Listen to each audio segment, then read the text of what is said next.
Nasamsam ng Mandaue City Police Office ang mahigit sa 5.2 milyong halaga ng smuggled cigarette sa isang operasyon sa Barangay Look, Mandaue City. Ayon sa pulisya, higit sa 2,000 reams ng iligal na sigarilyo na may tatak na Alpha, King Bravo at Famous ang nakumpiska mula sa suspect na kinilalang si alias Hamed, residente ng Zamboanga City, na kasalukuyang naninirahan sa lugar. Sinabi ni Police Lieutenant Colonel Mercy Vilario, tagapagsalita ng MCPO, na ang matagumpay na operasyon ay bunga ng mahusay na interagency coordination at intelligence-driven operation ng PNP upang matunton ang iligal na aktibidad.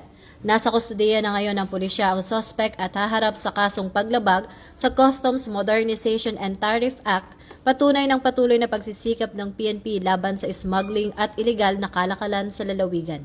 Ito ang bagong PNP para sa bagong Pilipinas, serbisyong mabilis, tapat at nararamdaman.